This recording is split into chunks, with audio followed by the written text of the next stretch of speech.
And we'll get going with Scott Billick from the Winnipeg Sun. Go ahead, Scott. Thanks, Gregor. Congrats, Paul. Very few gave you guys even a chance in this series, let alone sweeping a team. What did the trick in this one? What came together for you guys? I think all pieces of our game. I think the idea going into this series was that the regular season was a tell somehow, and I didn't feel that way. I think this is a very, very good team, and the two best offensive players in the world. And in a bunch of those games, it was very, very close. And much like this series, right? They're all one-goal games. And there was a piece to our game that got better in each one of those. So Connor Hellebuck, we'd start there. Our penalty killing was critical, scored big power play goals. And then our rush defense our overall defensive game was much, much stronger. With that being said, it's one shot, right? At the end of this, it's 4 games of one shot. And we had to weather storms at times, and they were dominant, and then we had those times as well. So a really, really close series. The 4-0 isn't particularly fair or indicative of how tight that was. We'll go next to Carter Brooks from Game On. Go ahead, Carter. Hey, Coach, congratulations. Thank you. We saw a lot of jumping, handshakes, hugging on the bench. What are some of the emotions that come into play as a coach of the winning team? Well, actually exhaustion tonight, but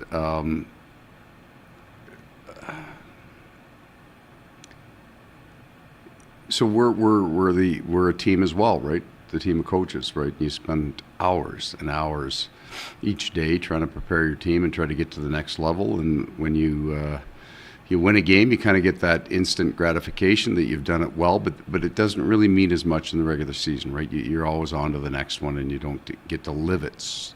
But a playoff series is a completely different animal, right? You get to be ingrained in almost all the movements, and so there's a great satisfaction that comes from a playoff series win. We'll go next to Mike McIntyre from the Winnipeg Free Press. Go ahead, Mike. Thanks very much, Gregor, and thanks, Paul.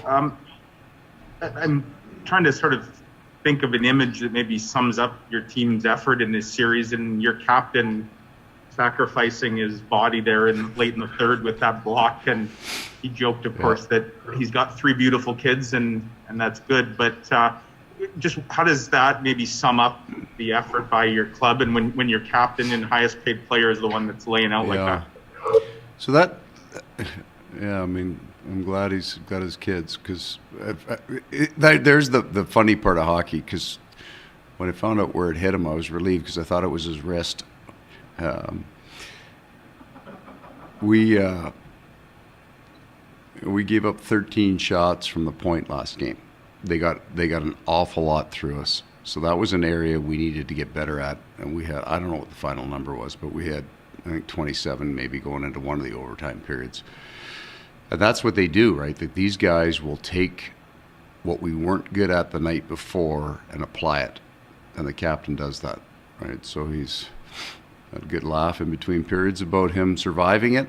And but that was a really critical part to the game tonight. They had good zone control and good possession control, and they got the puck low to high an awful lot. And the difference in the 2 games and in us winning the games was getting those blocks. We'll go next to Sean Reynolds from Sportsnet. Go ahead, Sean. Thanks, Gregor. Hey, Paul. Looked like you were heading towards putting Scheifele, Connor, and Wheeler back together. Looked like that was going to be part of the overarching plan. It sure looks like a genius move at this stage. Why did you have faith that line that people had questioned their analytics and all those different things? Why did you have faith that they would be able to be a difference maker like they were tonight? I wasn't worried about the analytics during the year at all, and in part it's because they have a chemistry at speed, right? So they get into these kind of games, and when you think back to late in the Minnesota series, the Nashville series, and in the other ones as well, they're a good group together. They also, there's not a lot of people that can play at the level that they play at in terms of the speed.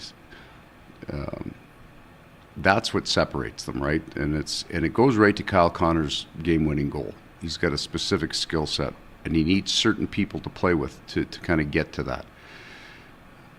Mark can, God, he can make an awful lot of great plays at speed. Blake, just look at his assist numbers over the years, in the last 4 or 5 years. He's world class at that. So they need each other to kind of bring out the best in each other. But the other piece that it does is it puts everybody else kind of in the spot that they should be in. So we thought we would, we didn't have a lot of injuries this year, but we had a few. Then we had Pierre-Luc kind of coming in and out of our lineup. But I was pretty sure we were always going to get back to that. We'll go back to Sean Reynolds for a follow-up. Go ahead, Sean.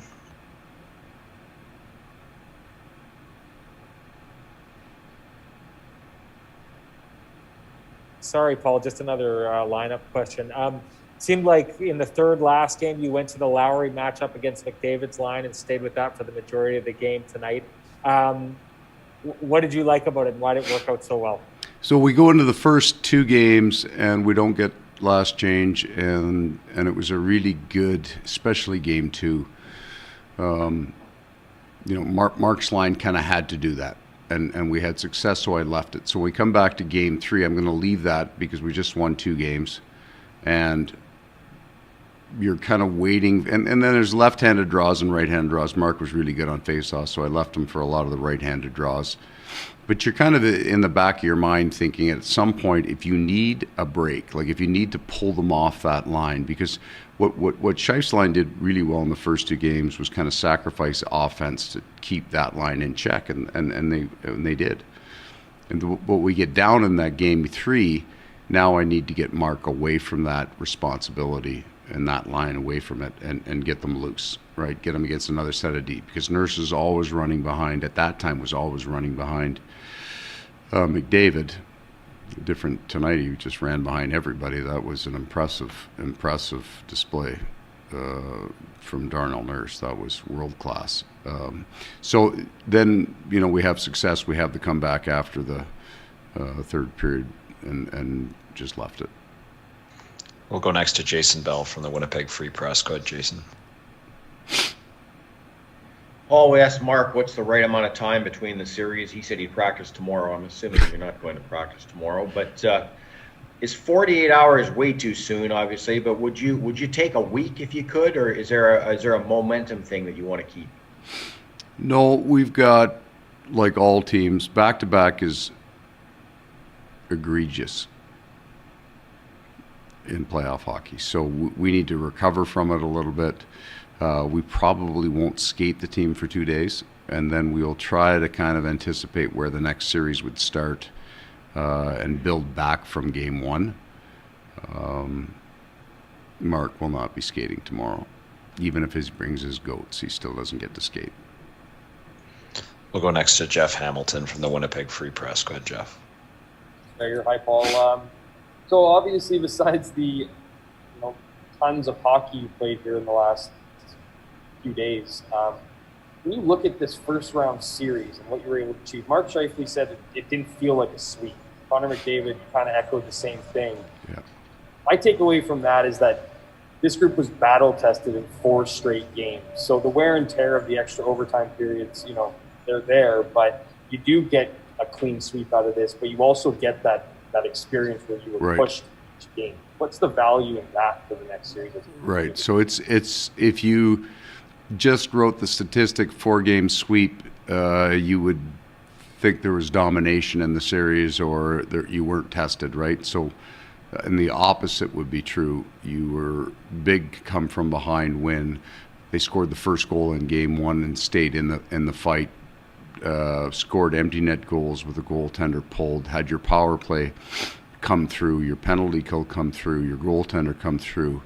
There was an awful lot. And then play against the 2 most elite, highly unusual players in the league.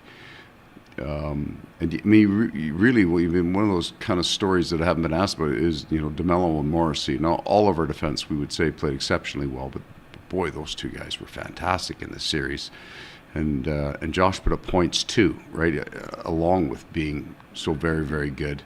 So there's a great value in this series and what you can draw on in the next. We're going to see, one or two really, really good teams, different styles of hockey we'll have to adjust to in the next round. But if it's Toronto, it's a version of what you've just gone through, and if it's Montreal, then it's a different style of game.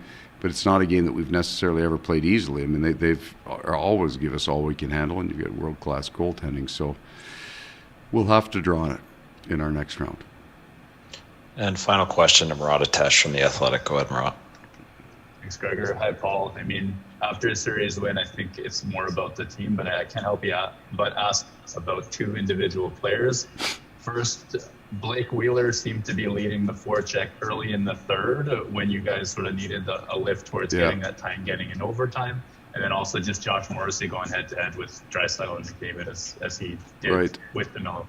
Right. And so also, the 4-3 goal last night was a net drive and hands. And then the power play goal is just an incredible set of hands, right? So you get the two... maybe you get the spectrum of Blake Wheeler, right? All of the grit and shot blocking and all those things, but also that just incredible touch, which makes him so very unique. Josh Morrissey, when the rest of the group looked fatigued tonight, he got stronger, right? There were 2 or 3 breakout plays that probably didn't get noticed where he killed the play when everybody else was gassed on the ice and then came into the hole and got faster on the way out of the ice. I think for Josh, this series was hopefully a preview, but a next level for him. He defended against the best player in the world, and he put up points, right? And he scores the tying goal last night. So he now is kind of maybe the full evolution of where he's going to get to as a player. You can play against Connor McDavid, and you can score, probably the series' biggest goal. Even though the overtime goals were huge, that goal may have changed the face of the series. Thanks very much, Coach.